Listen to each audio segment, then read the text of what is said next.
کامران صاحب، میں سب سے پہلے آپ سے سٹارٹ کرتا ہوں. مولانا صاحب، ایک تو مدارس بل تو آپ کا پاس ہو گیا، اس کے بعد دوبارہ اچھی خاصی آج جو مولانا نے تنقید کی، کیونکہ پہلے بھی کرتے رہے ہیں ہم، اس میں ہر دفعہ ریڈ ان یہ کچھ اپنی طرف سے شاید کر لیتے ہیں کہ شاید کسی تحریک کی طرف معاملات جا رہے ہیں، شاید معاملات JUIF جو ہے وہ حکومت مخالف مطلب ایک سیریسنس کے ساتھ اب ان میں پریکٹیکلٹی لے کے آئے گی، لیکن یہ ہوتا نہیں ہے.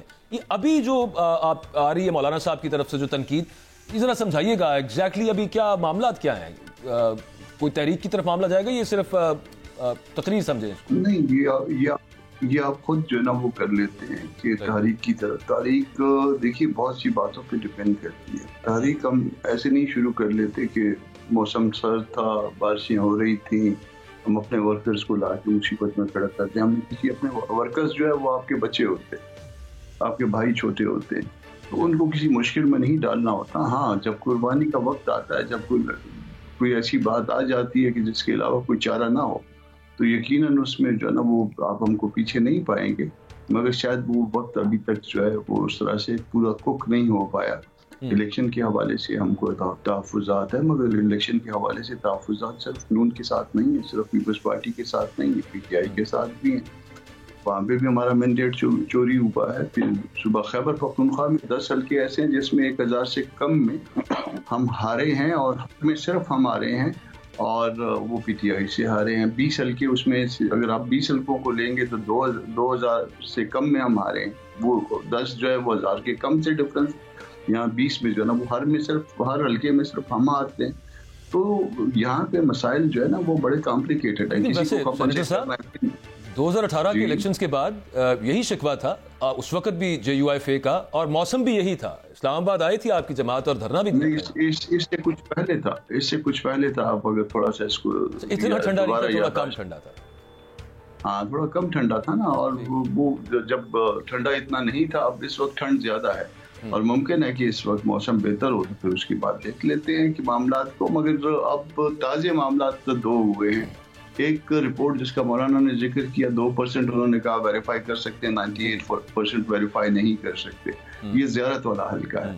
اور اس کے بعد کوئٹہ والے حلقے میں، سریاب کے حلقے میں، وہاں پہ ہم جیتے ہیں اور اس کو انڈو کر دیا ہے. فارم 45 ایک طرح کے ہیں، فارم 45 وہ، اور اس میں ایکسرسائز میں نے کی ہے. پورے 1 سال جو ہے میں ٹریبونل میں نے کیس چلایا ہے، سپریم کورٹ میں چلایا ہے. سپریم کورٹ نے کہا جعل سازی ہوئی ہے، اور جو جعل سازی کے بعد انہوں نے کہا یہ لو، پھر ہمارے منہ پہ مار دیا دوبارہ. انہوں نے کہا جاؤ جیل، پنجاب بھرا پڑا ہے دوبارہ کرتے ہیں 45 سے 39 سے. تو یہاں پہ تو اور بہت. ہاں، وہ پہلا حلقہ تھا جس میں آپ نے یہ اسٹیبلش کیا. انہوں نے کہا کہ ٹریبونل میں جا کے اسٹیبلش کرو، مگر پھر کسی کو شرم نہیں آئی. اور شرم یہ آئی کہ انہوں نے جا کے پھر وہی رزلٹ بنا کے ہمارے منہ پہ مار دیا. قابل احترام سید کوثر کاظمی صاحب، ایک سوال میں محترم کامران مرتضیٰ صاحب سے پوچھ رہا ہوں، اور آپ بھی کوثر کاظمی صاحب مجھے سن رہے ہیں. جب کامران صاحب بات کر لیں تو پھر آپ بھی اس پہ رسپونڈ کر لیجئے گا. کامران مرتضیٰ صاحب، میرا آپ سے سوال یہ ہے کہ مولانا فضل الرحمان نے کہا ہے کہ PTI نے حکومت کے ساتھ مذاکرات کے معاملے پر اعتماد میں نہیں لیا. یہ فضل الرحمان صاحب نے فرمایا. پوچھنا میں آپ سے یہ چاہتا ہوں قبلہ کہ 26ویں آئینی ترمیم کے وقت تو تمام پاکستان کے سیاستدان مولانا کے دربار پر حاضری دیا کرتے تھے. اب آپ کی اس محبت کو کس کی نظر لگ گئی ہے؟ ہمیں کسی کی نظر نہیں لگی. وہ کل کوئی دوست مجھ سے پوچھ رہے تھے، انہوں نے کہا کہ PTI سے ہم نے سوال کیا تھا، ان کے کسی دوست کا نام نہیں بتایا انہوں نے، اور انہوں نے کہا کہ وہ JUI کا اور PTI کا ہنی مون ختم ہو گیا. میں نے کہا یار ان سے یہ بھی پوچھ لینا تھا کہ ان میں میاں کون تھا اور بیوی کون تھی. تو شروع کب ہوا تھا؟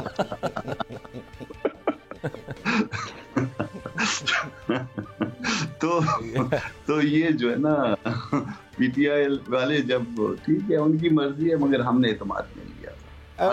کوثر کاظمی صاحب، اس کا آپ نے بھی جواب دینا ہے، اور یہ اس میں میاں بیوی والی رائے آپ نے بھی دینی ہے. لیکن کامران بھائی آپ مکمل کر لیں پلیز. تو میرا خیال ہے آپ دے دیجئے، ان کے دوستوں کو دیجئے، وہ رپلائی کرتے ہیں. میں نے کچھ کہنا ہوا تو بعد میں کہہ لیتا. نہیں، کوثر بھائی سے تو ہم یہ پوچھ سکتے ہیں نا کہ PMLN اور پیپلز پارٹی کا جو اتحاد ہے یا ہنی مون ہے، جو بلاول صاحب کے حوالے سے میں بات کر رہا ہوں، تو اس کا جواب اس حوالے سے. وہ میاں بیوی کا میں بتا دوں گا، مگر وہ زبردستی کی شادی ہے. زبردست. جی کوثر بھائی. میں بسم اللہ الرحمن الرحیم رب صلی علی محمد وآل محمد. بر صاحب نے بیچ میں مجھ سے 2-3 سوال کیے. پہلے میں آپ سے گلہ نہ کر لوں کہ جس طریقے سے مریم بی بی کے حوالے سے آج آپ نے اپنے ابتدائیے میں ذکر کیا کہ کس طرح میں نے آنا ہے ابھی اس پہ, میں نے آپ سے بالکل بات کرنی ہے. دیکھیں وہ کہ میں آغاز ہی وہاں سے کرتا ہوں, آپ کا جواب بھی دے دیتا ہوں. چلیں پھر میرا سوال لے لیں. میرا سوال پہلے اس حوالے سے لے لیں نا.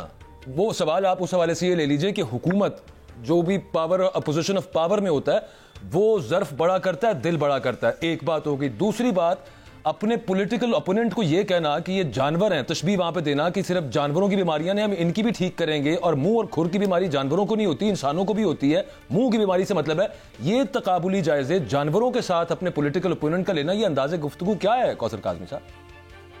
اب آپ دیکھیں نا, اگر تو آپ پہلے یہ دیکھ لیں کہ پی ٹی آئی کے 4 گروپس ہیں. وکیل بابو گروپ ہیں, علی امین گنڈا پور بشرا بی بی گروپ ہے, مذاکراتی کمیٹی گروپ ہے, اور دوسرے 2 میڈیا پہ بیٹھنے والا ایک 4تھا 5واں گروپ ہے.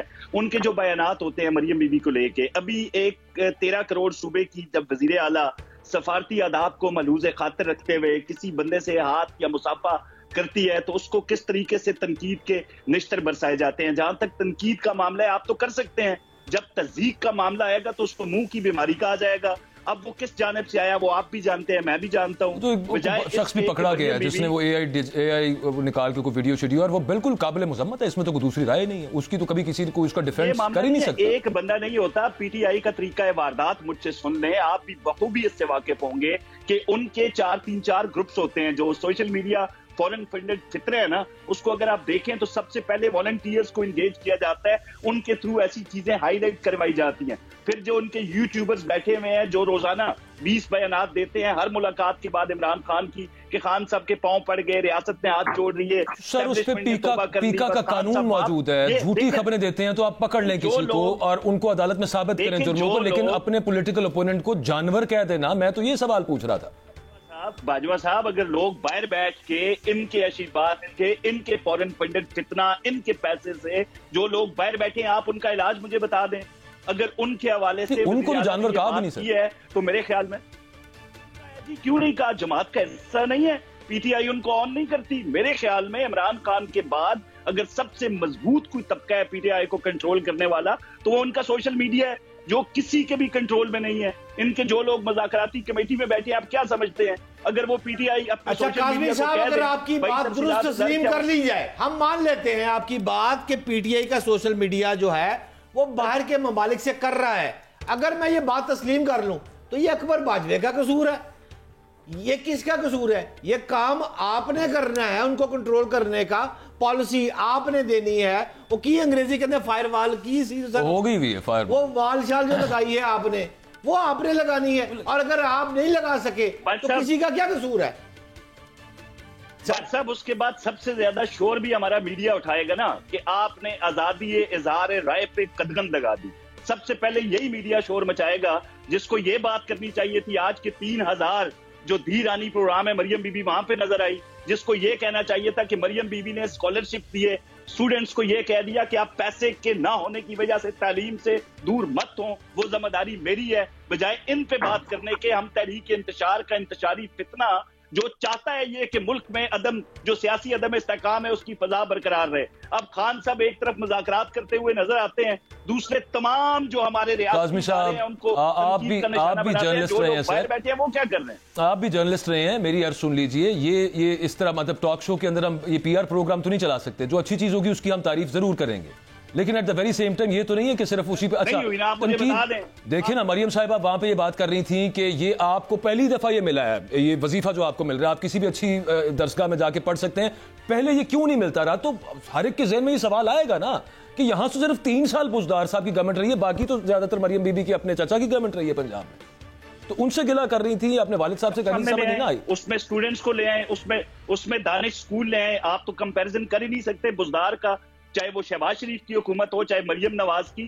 کس کی حکومتوں میں کیا گلہ تو وہ خود کر رہی تھی نا سیدھی, ہم نے تو نہیں کیا. گلہ تو وہ کر رہی تھی کہ پیچھے جو لوگ تھے انہوں نے آپ کو دیا کیوں نہیں یہ سب. نہیں کوثر صاحب آپ درست کہہ رہے ہیں, اس میں کوئی شک نہیں کہ عثمان بزدار کی حکومت کا مریم نواز کی حکومت کے ساتھ کوئی کمپیریزن نہیں ہے.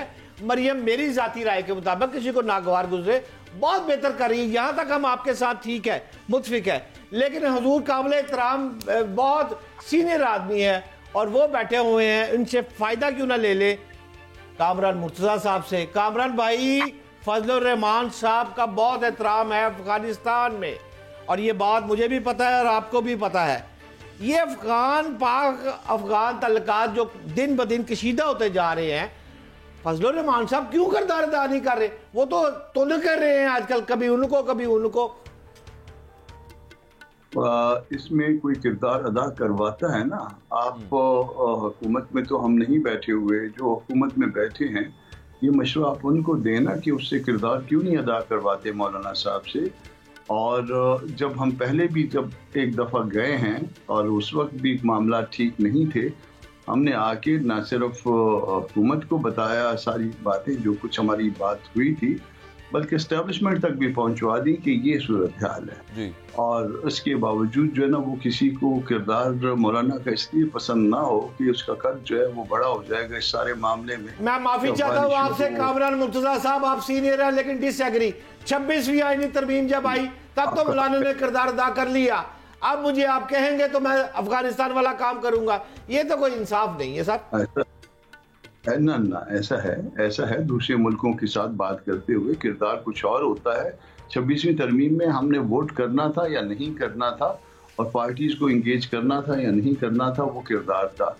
اور ہم اس میں بھی جو ہے نا ایز فار گرانٹیڈ جو ہے نا نہیں آئے، ہم نے اس میں رجسٹ کیا 5-6 ہفتے تک ہم جو ہے نا رجسٹ کرتے رہے، اپنی مرضی کی ٹرمز پہ آئے، اپنی مرضی کی باتیں منوائیں۔ اور دوسرے ملک کے ساتھ جب آپ بات کریں گے، کسی فارن پالیسی میں انوالو ہوں گے تو یقیناً جو ہے نا فارن پالیسی جو ہے میرا خیال ہے حکومتوں کے پاس بھی نہیں ہوتی۔ فارن معافی چاہتا ہوں، یہاں پر ملکی مفاد سب سے پہلے ہونا چاہیے کامران بھائی۔ جی سب سے پہلے پاکستان ہے، ملکی مفاد ہے، مگر کوئی ہمیں کہہ تو دے نا، اس کے بعد اگر ہم انکار کریں گے تو پھر آپ بتائیے۔ اچھا دیکھیں، کامران مرتضیٰ صاحب کی بات بھی ٹھیک ہے، یہاں سے علی امین گنڈا پور صاحب نے ایک سٹیٹمنٹ دی تھی کہ میں بات کرتا ہوں تو اس پہ یہ ایک رولا پڑ گیا تھا کہ آپ کیوں کرنے لگے ہیں بھائی، وہ تو پھر کے پی گورنمنٹ کے سربراہ ہیں، یہ کامران مرتضیٰ صاحب کی تو پارٹی وہاں پہ برسر اقتدار نہیں ہے۔ جاتے جاتے ایک چھوٹا سا کوئک کوسچن آپ دونوں سے، اور ایک حرفیس کا جواب دے دیجیے گا۔ کامران مرتضیٰ صاحب، آپ سینئر پولیٹیشین ہیں، آپ کی جماعت مولانا فضل الرحمان بہت زبردست طریقے سے سمجھتے ہیں سیاست کو، آپ کو ان مذاکرات میں سے کچھ نکلتا نظر آ رہا ہے جو اس وقت حکومت اور تحریک انصاف کے درمیان ہو رہے ہیں؟ یہ دیکھیے، یہ مذاکرات اس طرح سے ہیں کہ دونوں میں سے ایک بینیفیشری ہو سکتا ہے اور ان دونوں کو زبردستی بٹھایا ہوا کسی اور نے، تو کیا ان کے درمیان مذاکرات ہو سکتے ہیں؟ دونوں کو زبردستی بٹھایا ہوا۔ کوثر کاظمی صاحب، آپ پہلے مجھے لگ رہا ہے آپ بیٹھنے نہیں چاہتے، وہ بھی ٹھیک لگ رہا ہے کامران مرتضیٰ صاحب جو کہہ رہے ہیں، آپ کی پارٹی کے رہنماؤں کی جو اسٹیٹمنٹ آتی ہیں اس سے واقعی یہ لگ رہا ہے کہ زبردستی بٹھایا ہوا ہے۔ باجوہ صاحب، ہماری جو بھی لیڈرشپ بات کرتی ہے اس پہ ہمیشہ یہ کہتی ہے کہ سیاسی عدم استحکام کے لیے ہم اس طبقے کے ساتھ، اس انتشاری ٹولے کے ساتھ بیٹھے ہیں جو مذاکرات میں سنجیدہ نہیں ہے۔ آپ خان صاحب ایک طرف مذاکرات آتے ہیں، دوسری طرف سے ان کا ٹویٹ آتا ہے، تمام ریاستی اداروں کو مورد الزام ٹھہراتے ہیں، الزام لگاتے ہیں، بائی نیم الزامات لگاتے ہیں، اور باہر جو ان کے لوگ بیٹھے ہیں جو ان کے کہنے پہ وہاں پہ ہاؤس آف پارلیمان کا کہہ کے اس کے ایک چھوٹے سے کمیٹی روم میں بیٹھ کے لوگوں کو بلا کے ان سے یہ بیان دلوائے جاتے ہیں۔ وہ بات ہوگی نا کاظمی صاحب، دیکھیں خان صاحب کی ٹویٹ تو بعد میں آئی نا، ایک چھوٹا سا مطالبہ تھا کہ ملاقات کرا دیں، آپ کی گورنمنٹ ہے، وفاق میں بھی پنجاب میں بھی، ایک ملاقات نہیں کروا سکے آپ لوگ۔ دیکھیں 2 جنوری جب یہ بیٹھے چارٹر آف ڈیمانڈ کے حوالے سے بات کر کے گئے، خان صاحب سے ملاقات ہوتی ہے، اس کے بعد کیا ہوا؟ اب یہ ہے کمیٹی نے مانا گیا کہ کراتے ہیں ملاقات، نہیں وہ دیکھیں وہ کون سی ایسی باتیں ہیں جو یہ تنہائی میں کرنا چاہتے ہیں اور وہ ٹویٹ کر کے سارے جہاں کو نہیں بتاتے، وہ کون سی ایسی سیکرٹ باتیں ہیں، تو یہ بہانہ بازی ہے،